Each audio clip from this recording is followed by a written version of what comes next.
소망합니다. 아멘. 이 시간 우리 말씀을 보겠습니다. 마가복음 1장 40절에서 45절 말씀입니다.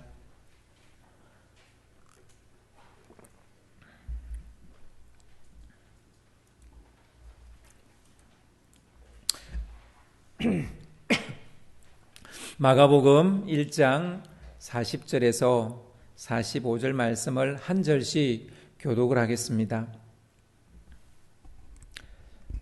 한 나병 환자가 예수께 와서 꿇어 엎드려 간구하여 이르되 원하시면 저를 깨끗하게 하실 수 있나이다.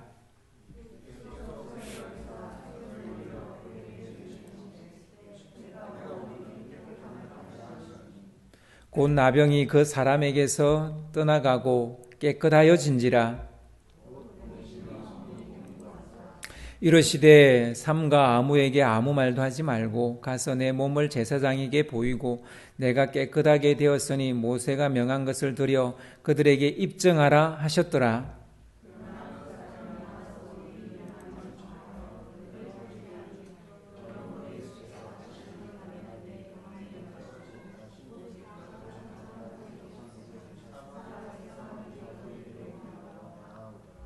아멘.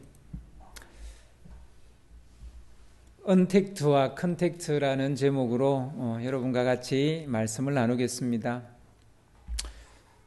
예수님의 공생의 초기 사역을 한번 정리해 볼 필요가 있습니다.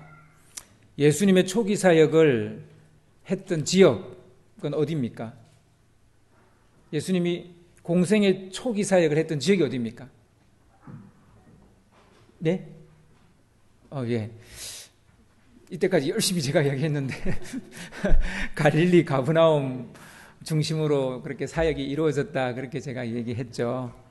갈릴리 가브나움 해당 갈릴리 지역에 있는 해당이나 집이나 호숫가나 들판이나 가리지 않고 사람이 모이기만 하면 그곳이 바로 예수님의 사역지였습니다.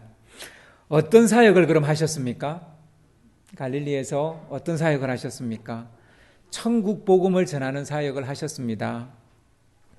사람이 모이면 천국이 가까이 왔다라는 것을 선포하시면서 회개를 촉구했습니다. 그리고선 천국이 임하면 어떤 일들이 일어나는지를 보여주십니다. 천국이 임하면 건강한 몸을 되찾게 된다라는 것을 보여주십니다. 질병과 고통이 없는 세상이 천국이라는 얘기죠. 예수님은 친히 치유사역으로 그것을 보여주십니다. 그래서 병자들을 치유하시는 사역은 천국이 이런 것이다 라는 걸 보여주는 것이죠. 천국이 임하면 또 다른 모습이 있는데 그것은 건강한 자 혹은 건강한 자기를 찾게 된다는 것입니다. 귀신에 눌려 살던 사람이 노임을 받습니다. 악의 통제로부터 벗어나는 것입니다. 예수님은 이를 축기 사역을 하심으로써 이를 보여주시는 것입니다. 그래서 천국은 건강한 몸과 영혼을 되찾는 것, 그것이 천국의 사역의 시작인 것을 알 수 있습니다. 지금 마이크가 좀 울리는데요. 이 앞에 게 울리는 것 같아요. 마가복음 1장 15절과 34절은 예수님의 초기 사역을 잘 정리해 놓고 있습니다. 여러분 15절을 한번 보시기 바랍니다. 마가복음 1장 15절 이르시되 때가 찼고 하나님의 나라가 가까이 왔으니 회개하고 복음을 믿으라 하시더라. 그리고 34절을 한번 보겠습니다. 여러분 눈으로 따라 읽으시면 되겠습니다. 예수께서 각종 병이든 많은 사람을 고치시며 많은 귀신을 내쫓으시되 귀신이 자기를 알므로 그 말하는 것을 허락하지 아니하시니라. 각종 병든 사람을 고치고 많은 귀신을 내쫓으신 것은 이 땅의 통치자가 바뀌었다라는 것을 만방에 알리는 선언과도 같은 것입니다. 하나님의 나라는 이 땅의 지배자인 사단 마귀를 쫓아냄으로써 이루어지는 것입니다. 빛이 어둠을 몰아낼 때 하나님의 나라가 임하게 되는 것입니다. 죽어가는 곳, 죽어서 가는 곳, 그곳만 천국이 아니에요. 그곳만 하나님의 나라가 아니에요. 이 땅에서 어둠이 거쳐지면, 이 땅에 마귀의 소나기에 있던 것들이 거기에서 벗어나면 그곳에 이미 하나님의 나라가 임하고 있는 것이죠. 34절을 보면 예수님은 귀신이 말하는 것을 허락지 않습니다. 왜 그랬을까요? 귀신을 쫓아내려고 했을 때 귀신이 뭔가 막 말을 하려고 할 때 말을 못하게 했어요. 왜 그랬을까요? 이 땅에서 그들의 건세를 더 이상 인정하지 않겠다라는 예수님의 의지라고 보면 됩니다. 더 이상 어떤 말도 그게 자기 주장이든 변명이든 사단은 이제 더 이상 이 땅에서 자기 주장을, 자기 말을 할 수 없습니다. 이제 이 땅의 통치자는 예수님이 되십니다. 그래서 어떤 말도 할 수 없게 하신 것이죠. 이것이 이제까지 여러분과 나누었던 말씀이고요. 이제 오늘 말씀으로 들어가겠습니다. 예수님의 소문이 갈릴리 온 사방으로 퍼졌습니다. 마태복음 4장을 보면 갈릴리 호수의 건너편인 데가볼리에서도 사람들이 예수님께로 왔다 이렇게 말합니다. 데가볼리는 로마 군인들이 살고 있는 10개의 도시를 말합니다. 그러니까 10개의 도시가 데가볼리입니다. 그러니까 볼리, 마을, 그리고 데가는 10개죠. 그러니까 10개의 마을, 즉 로마인들이 살고 있는 10개의 도시를 일컫는 지역입니다. 지역을 일컫는 말입니다. 예루살렘과 유대로부터 사람들이 또 병자를 데리고 왔다라고도 기록하고 있습니다. 그리고 요단강 건너편 그곳을 이제 이두메라 이렇게 성경은 이야기하는데요. 이 이두메 땅에서도 사람들이 이 예수님께 병자들을 데리고 귀신 들린 사람을 데리고 나왔습니다. 마가복음 3장에는 이방인들의 땅인 두로와 시돈, 우리가 잘 알고 있는 이 두로와 시돈에서 크신 일을 행하신 이에 그 소문을 듣고 예수님이죠 나왔다 이렇게 기록하고 있습니다. 아무튼 출신지가 어디든 간에 가족 중에 병자나 귀신 들린 자가 있으면 무조건 데리고 왔습니다. 동네 사람들 중에 병자나 귀신 들린 자가 있으면 그 이웃들이 그들을 데리고 왔습니다. 그리고 나오는 자마다 치유를 받았습니다. 귀신들로부터 노임을 받았습니다. 그러나 이 천국 현상, 병자가 낫고 귀신이 쫓겨나고 이게 천국 현상인데요. 이 천국 현상을 경험하지 못하는 사람이 있었습니다. 사방에서 그게 이방인이라 할지라도 로마인이라 할지라도 두로인이나 시돈인이라 할지라도 예루살렘이나 유다 사람이라 할지라도 다 나왔는데 예수님께 오지 못하는 사람이 있었습니다. 예수님께 가고 싶어도 갈 수 없는 사람들이 있었습니다. 그들이 누굴까요? 전염병을 앓고 있는 사람입니다. 당시 대표적인 전염병은 나병이었습니다. 요즘은 워낙 전염병이 많죠. 그만큼 이 땅에 살고 있는 우리가 뭔가를 잘 못하고 있다라는 반증이기도 합니다. 생태계가 다 깨져가니까 새로운 신종 바이러스들이 계속 생기는 거죠. 아무튼 이 전염병을 앓고 있는 사람들은 예수님께 나올 수가 없었습니다. 이 나병을 우리는 흔히 문둥병이라고도 하고 요즘은 한센병이라 이렇게 말합니다. 보통 전염병을 일으키는 원인자는 두 가지가 있다고 합니다. 하나는 박테리아입니다. 우리말로 하면 세균이에요. 세균과 박테리아는 같은 말이에요. 다른 게 아니에요.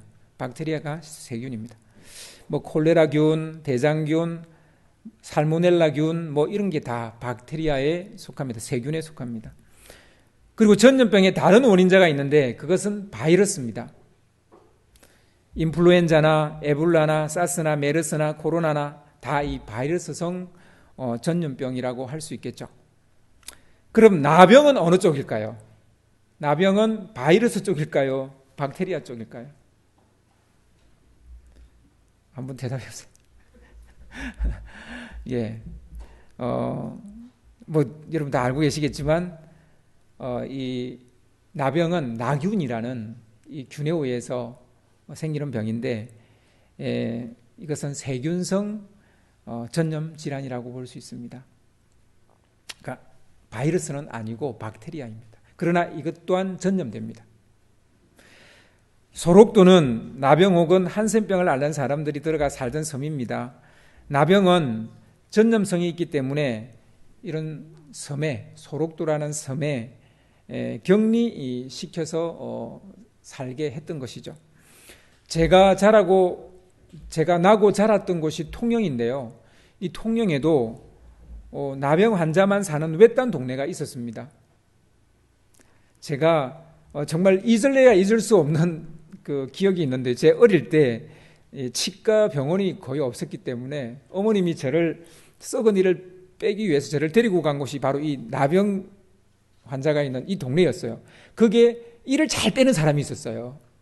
그래가지고 저를 데리고 왔는데 제가 안 간다고 우기다가 끌려갔어요. 끌려갔다가 그 집 앞에서 도망쳐 왔어요. 집에 와서 엄청 얻어 터졌어요. 그까지 갔다 그냥 돌아왔다고. 아무튼 저는 뭐 잊을래야 잊을 수 없는, 그때만 해서도 뭔지는 잘 몰랐는데 그게 뭐 박테리아인지 뭔지 잘 몰랐어요. 그냥 일단 무서웠어요. 그냥 나병 그러면 저는 그때 어릴 때 제 기억에는 무서웠어요. 아무튼 웬만한 지역에 가면 이 나병 환자들만 모아서 사는 동네들이 거의 다 있어요. 우리나라에 거의 다 있어요. 뭐 제가 이런 얘기를 하는 거는 결국은 나병은 전염성이 있다는 얘기입니다. 전염병이라는 얘기예요. 그래서 물리적인 거리를 둘 수밖에 없습니다. 물리적인 거리. 강제로 소록도에 들어가 살게 할 수밖에 없는 거죠. 성경에도 물리적 거리 두기 예가 있습니다. 모세의 리더십에 반기를 들고 대놓고 다투다가 하나님의 징계로 나병이 걸린 사람이 있습니다. 누구죠? 미리암이죠. 미리암이 나병에 걸렸을 때 즉각 진 밖으로 쫓겨납니다. 그녀가 모세의 누이라 할지라도 애누리 없습니다. 바로 진 밖으로 쫓겨납니다. 하나님이 아예 진 밖으로 내몰라 하셨죠. 예수님 당시에도 나병에 걸린 사람들은 외딴 곳에 격리되어서 살았습니다. 가족들이 한 번씩 먹을 것을 날라다 주는 것 외에는 어떤 접촉도 할 수가 없었어요. 영화 배너를 보신 분들은 뭐 아실 겁니다. 물리적 거리두기의 대상이고 격리 대상인 나병 환자가 일반인들이 사는 동네에 들어오면 어떤 일이 벌어질까요? 돌을 던집니다. 돌을 던져서 일단 가까이 오지 못하게 하고, 이 돌을 던지는 건 그냥 가까이 못 오게 하는 정도가 아니라 사실은 죽이는 거예요. 죽이는. 현장에서 가늠하다 잡혀온 여인에게 사람들이 돌을 던지려고 했습니다. 그 자리에서 죽이려고 한 거죠. 그는 율법이 허락한 겁니다.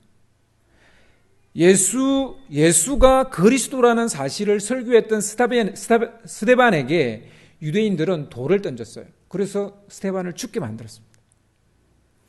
그러니까 그들의 입장에서는 신성모독이었죠. 이와 같이 돌을 던지는 것은 이스라엘 사회에서는 공개된 사형 방식입니다. 이 사실을 누가 가장 잘 알겠습니까? 나병 환자죠. 그런데 한 나병 환자가 불쑥 예수님 앞에 나타났습니다. 이 나병 환자는 돌에 맞아 죽을 각오로 예수님께 나온 것임에 틀림이 없습니다. 누구한테서 예수님의 소식을 들었는지 알 수는 없지만 병을 치유하시는 예수님에 대한 이야기를 들었던 것은 분명해 보입니다. 모르긴 해도 예수님께 나오기까지 얼마나 많은 고민과 갈등이 있었겠습니까? 예수님을 만나기 전에 돌에 맞아 죽을지도 모른다는 그런 생각이 들지 않았겠습니까? 분명히 들었겠죠. 근데요, 하나님께서 사람들의 눈을 멀게 하셨는지 어떻게 용케 사람들의 눈을 피해서 예수님 앞에까지 나왔어요. 항상 예수님 주위에는 사람이 많았거든요. 너무 사람이 많아서 정말 정신이 없을 정도였거든요. 그런데 사람들의 눈을 멀게 하셨는지 이 나병 환자가 예수님 앞까지 왔어요. 그는 예수님 앞에 무릎을 꿇고 절박하게 간청을 합니다. 선생님께서 하고자 하시면 나를 깨끗하게 하실 수 있습니다. 여기서 예수님 앞에 무릎 꿇는 사람이 어디 한둘이겠습니까? 많았겠죠. 그런데 사람들이 깨끗하게라는 이 말에 다들 깜짝 놀란 거죠. 이 말이 번지는 순간 사람들은 그가 나병 환자라는 것을 바로 알아차렸습니다. 순간 세상과 사람들은 얼어붙은 것처럼 멈춰버렸습니다. 일부는 벌벌 떨면서 저리 꺼져라고 아마 고래고함을 쳤을 겁니다. 그러나 예수님은 그를 불쌍히 여기시고 손을 내밀어서 그를 만지셨습니다. 주위에 있는 사람들은 예수님의 행동을 보고 다시 한 번 더 얼어붙었어요. 일부는 움찔거리며 뒤로 물러서다가 서로 뒤엉켜서 아마 뒤로 우르륵 나자빠졌을 겁니다. 예수님은 물리적 거리두기를 하지 않고 사랑의 거리두기를 하신 겁니다. 손정은 목사님 아시죠?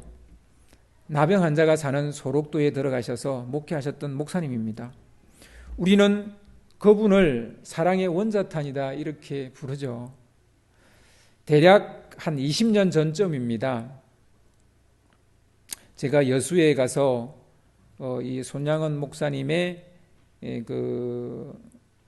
이런 목회하실 때 이런 유품들을 이렇게 모아놓은 그런 박물관이라 해야 되나요? 하여튼 그게 가서 또 그런 것도 보고 또 목사님 무덤 앞에도 갔는데 그 앞에서 깊은 생각에 제가 빠진 적이 있습니다. 목회 초년병 시절이거든요. 20년 전이니까 제가 온양 수천리 교회에 있을 때의 일입니다. 과연 나는 이분의 신발끈조차 묶을 수 있을까? 이런 생각을 그때 했던 적이 있습니다. 나병 환자의 썩어 문드러진 부위를 입으로 빨아서 고름을 빨아내셨다라는 그런 그 내용을 제가 들었을 때, 거기 가서 보았을 때, 저는 고개가 쩔레쩔레 흔들어졌습니다. 자신의 아들을 죽인 원수 같은 청년을 자기 아들로 양자를 삼았다라는 그 이야기를 들었을 때도 저는 정말 나는 그럴 수 있을까? 사실은 나병 환자도 그렇고 자기 아들을 죽인 그 청년도 그렇고 거리를 둘 수밖에 없잖아요. 거리를 둘 수밖에 없는 그 상황에서 거리를 두지 않으셨던 거예요, 이 목사님. 우리는 솔직히 알지 못합니다. 어째서 예수님은 나병에 걸리지 않으셨는지, 손장은 목사님도 나병에 걸리지 않았는지 우리는 알지 못합니다. 약간의 힌트를 찾는다면 이것이 진짜 이유인지는 저도 잘 모르겠습니다. 하지만 공통점은 있습니다. 척은히 여기는 마음, 불쌍히 여기는 마음, 사랑의 마음을 가졌다라는 것입니다. 어쩌면 사랑이 이런 균의 전염을 막는 것이 아닐까라고 생각해 보았습니다. 제가 우리 이제 아이들이 아주 어릴 때, 시온이가 아주 어릴 때 제가 어디서 그런 글을 읽은 적이 있습니다. 되게 오래됐죠. 벌써 한 20년, 그것도 한 20년 전의 일이네. 엄마들은 아기가 감기에 걸려도 그 아이를 막 이뻐서 쪽쪽 빨아도 감기가 안 걸린대요. 그 이유는 사랑이래요. 제가 그런 글을 20년 전에 읽은 적이 있어요. 그래서 뭐 제 생각에는 이게 아닐까 이런 생각을 해봅니다. 사랑에는 우리가 알지 못하는 놀라운 능력이 있는 것은 사실이죠. 하지만 우리는 이 장면에서 지금 이 예수님이 나병 환자를 치유하는 이 장면에서 그 아래에 이런 자막을 써넣어야 할지도 모릅니다. 따라하지 마세요. 따라하지 마세요. 정말 죽을 만큼 사랑하지 않는다면 따라하지 마세요라고 말해야 되는 게 옳을지 모르겠습니다.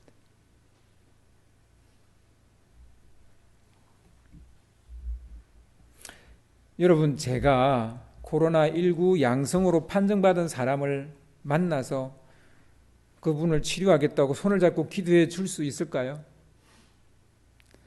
여러분, 우리는 바이러스에 감염된 사람을 만나도 될까요?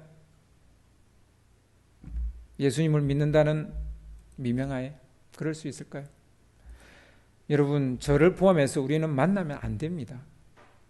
우리는 그런 사랑의 능력이 없기 때문이에요. 독을 마셔도 해를 받지 않을 수 있는 그런 특별한 능력이 우리에게 없기 때문이에요.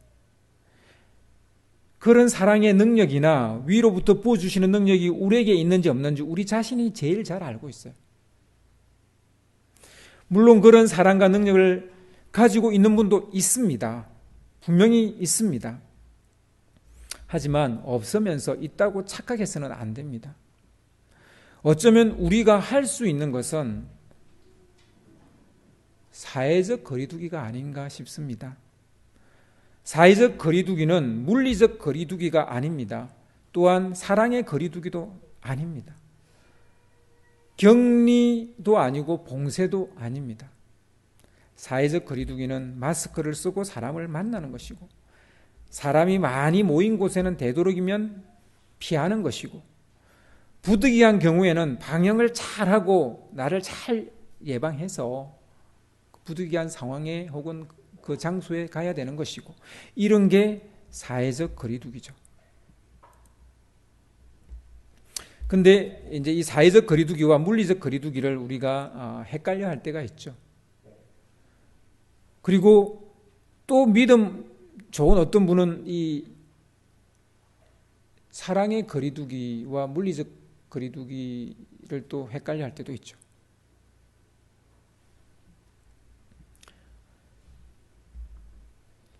사회적 거리두기는 몸은 떨어져 있지만 서로를 위해서 기도하고 서로의 형편을 늘 생각해주고 이런 것이죠.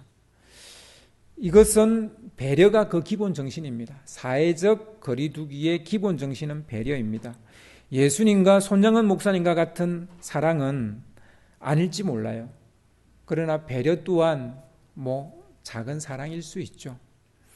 현재 우리나라가 이 정도로 방역에 성공한 것은 사회적 거리두기를 잘했기 때문입니다.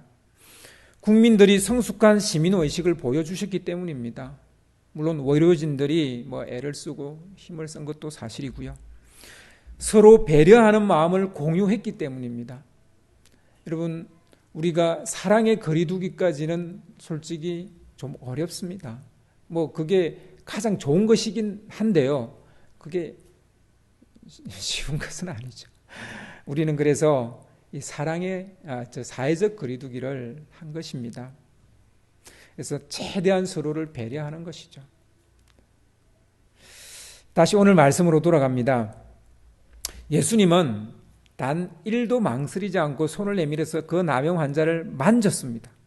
그리고 그렇게 해주마 깨끗하게 되어라 라고 이렇게 말씀하셨습니다. 그 말씀이 떨어지자마자 곧 나병이 그에게서 떠나갔고 깨끗하게 되어졌습니다. 나병을 제거한 것일 뿐만 아니라 사람을 격리시키고 소외시키는 원인자를 제거한 것이죠. 나병을 치유하셨을 뿐만 아니라 소외와 마음의 상처도 치유하신 것이죠. 우리가 이런 나병은 이런 전염성 있는 질병은 우리가 사랑의 거리두기를 하기가 어려울지 몰라요. 그러나 적어도 소외당하고 마음에 상처받는 사람들에게 우리가 사랑의 거리두기는 할 수 있어야 되지 않겠나, 이런 생각을 해봅니다. 우리는 심리적 혹은 사회적 나병 환자가 될 수 있다는 것 또한 알아야 됩니다. 그냥 몸에, 우리 육체에 박테리아나 어떤 바이러스를 가질 수도 있겠지만 우리의 마음이, 우리의 정신이 우리를 썩어 문드러지게 만들 수 있는 그런 바이러스가 우리 안에 있을 수도 있다는 것이죠. 혹은 경제적으로 소외되어 버릴 수도 있다는 것을 알 수 있습니다. 여러분, 제가 이런 이데올로기에 관한 얘기는 별로 잘 하고 싶지는 않습니다만 그래도 우리가 알아야 될 사실이니까, 사실 자본주의는 완전한 제도가 아닙니다. 항상 폭탄을 안고 있는 제도예요. 우리가 자본주의 사회에 살고 있지만 항상 이 자본주의는 공황을 품고 있어요. 언제 공황이 일어날지, 이게 주기적으로 일어납니다. 그리고 이 주기가 지금 계속 빨라져 가고 있어요. 공황의 주기가.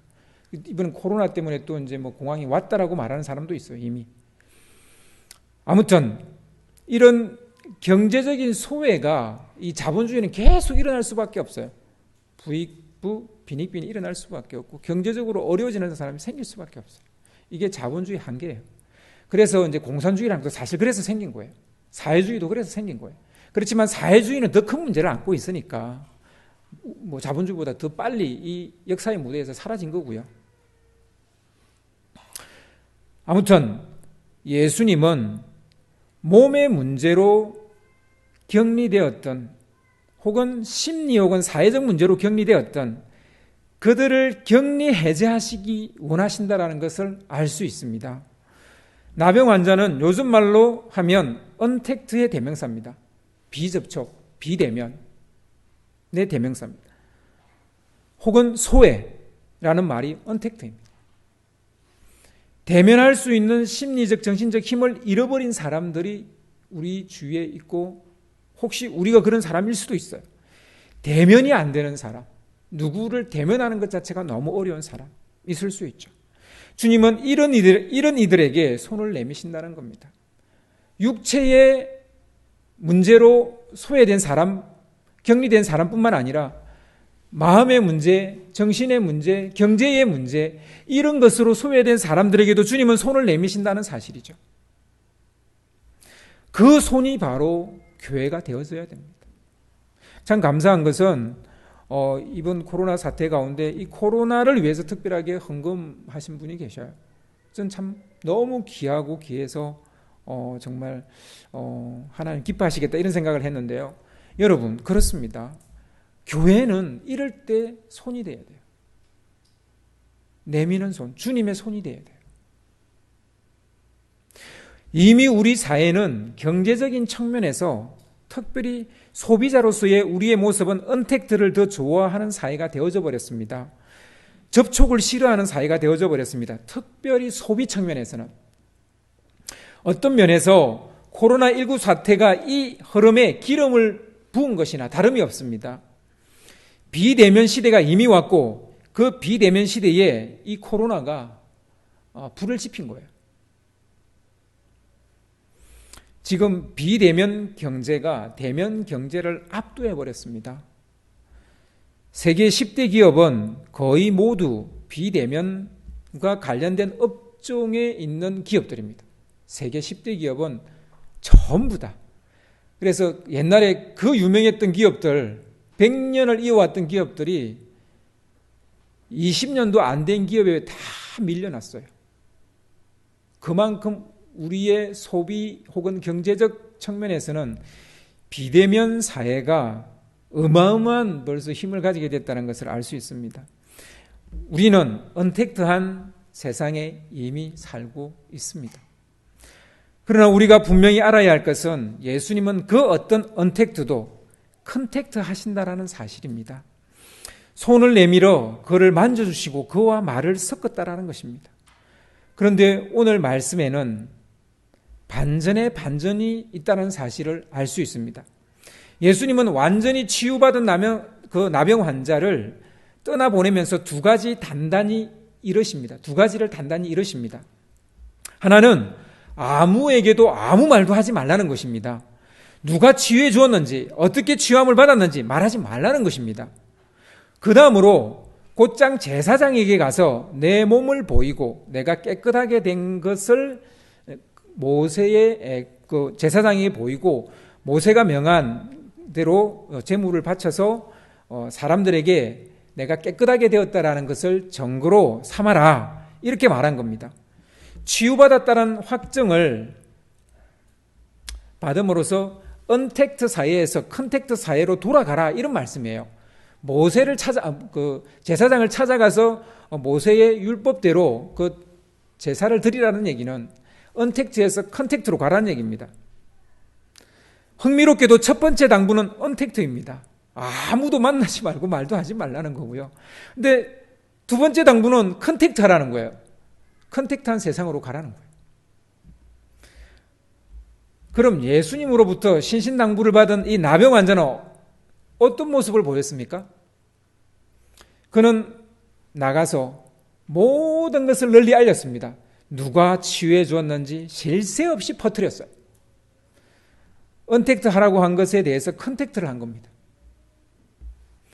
그의 생각 없는 행동으로 말미암아 예수님은 드러내놓고 다닐 수가 없게 돼버렸습니다.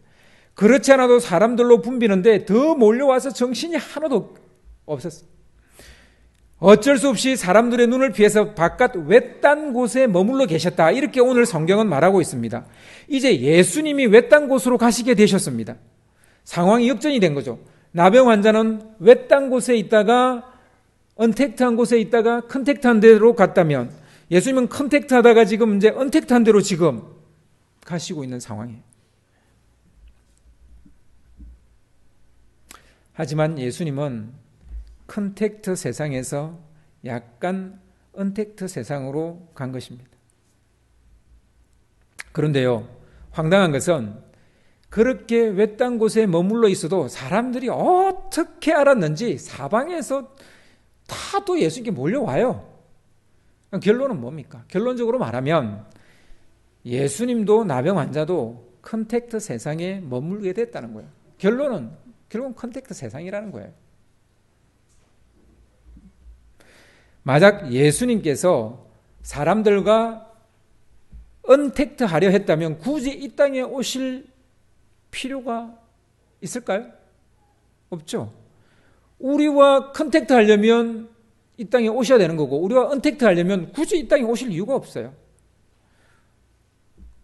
우리를 만나시려고 오셨고, 죄인들을 만나기 위해서 오셨고, 병자들을 만나기 위해서 오셨고, 귀신 들린 사람을 만나기 위해서 오셨습니다. 귀신 들려 괴로움 당하는 사람들을 만나려고 오셨습니다. 소외당하고 외로움에 허덕이는 사람들을 만나기 위해서 오셨습니다. 왜냐하면 컨택트에 능력이 있기 때문이에요. 만남과 교제에는 놀라운 능력이 있습니다. 너희 안에 하나님의 나라가 있다고, 너희 안에 하나님의 나라가 있다고 그렇게 주님이 말씀하셨는데요. 그때 그 너희 안에 할 때 그 안, 그는 인이라는 그런 의미도 있습니다만 사실은 between, 너희 가운데, 너희 사이, 그러니까 릴레이션십을 말하는 거예요. 관계, 그것이 바로 안이라는 거예요. 하나님의 나라는 우리의 사랑이라는 관계 안에 이루어지는 것이라는 거예요. 어떤 이유에서 언택트를 선택했든지 간에 우리는 다시 컨택트로 나가야 됩니다. 왜냐하면 컨택트 안에 하나님의 나라가 있기 때문에. 하나님의 나라는 하나님과의 컨택트에, 하나님과의 만남이고 하나님과 교제고 하나님과 친밀한 교제 가운데 들어가는 거고, 또 성도와 성도들 사이에 컨택트하는 거예요.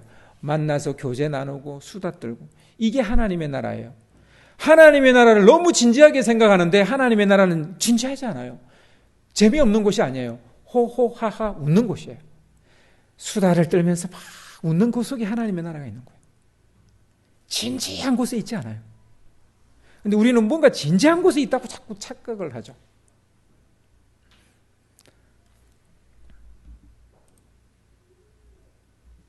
사실 예수님은 이미 알고 계셨을 겁니다. 이 나병 환자에게 언택트를 말했지만 그가 컨택트 할 것이라는 걸 말입니다. 그가 가서 그 입이 가벼워가지고 다 말할 거라는 걸 다 알고 계셨어요. 예수님을 컨택트한 사람은 절대로 언택트할 수 없어요. 예수님을 진정으로 만난 사람은 혼자 있을 수가 없어요. 혼자 있을래야 있을 수가 없어요. 나가서 예수님을 이야기해야 돼요. 그리고 믿는 사람끼리 서로 통하니까 말을 해야 돼요. 믿음에 대해서 이야기하고 믿는 자들의 삶에 대해서 이야기하고 그리고 우리가 어떻게 하나님의 나라를 더 오게 할 것인지를 이야기하게 되고 이게 계속 말하게 돼 있어요. 이 컨택트의 특징이에요. 근데 예수님을 믿고도 전혀 그런 마음이 안 생긴다면 정말 예수님을 만났는지 한번 물어봐야 됩니다.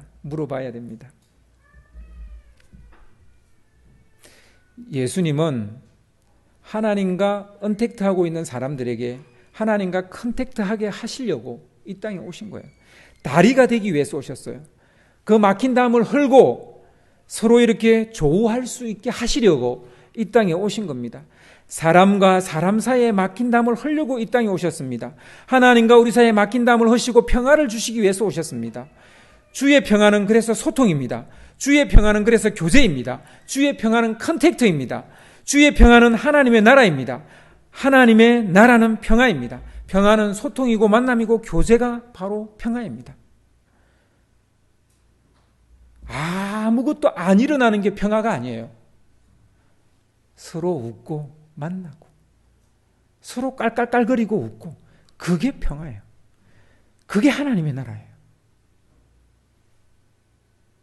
천국은 건강한 몸과 영혼을 되찾는 것으로부터 시작이 됩니다.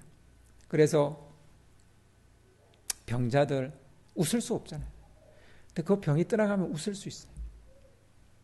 귀신 들린 사람 웃지 않아요. 근데 웃게 만드는 거예요. 귀신을 떠나보내서. 그렇게 하나님 나라가 시작됩니다. 그리고 그런 사람들 사이에 그 사이에 천국은 임하는 것입니다. 여러분, 천국은 컨택트에 있어요. 만나서 어떻게 한 주 지냈는지 물어보고 얼굴과 얼굴을 맞대고 이야기하고 그게 천국이 있는 거예요. 그래서 우리가 임시방편으로 코로나 때문에 만날 수 없어서 우리 동영상 예배도 드리고 뭐 전화상으로나 문자상으로나 서로 연락을 취했지만 우리가 사실은 만나야 됩니다. 이제 이 사태가 조금씩 좋아지면 우리가 만나야 돼요. 여기에 천국이 있어요. 이 안에 천국이 있어요. 교회 건물 안에 천국이 있는 게 아니에요. 우리 믿는 사람들이 만나서 웃을 때 천국이 있는 거예요. 수다 떨 때 천국이 있는 거예요. 그래서 수다가 많은 교회가 좋은 교회예요.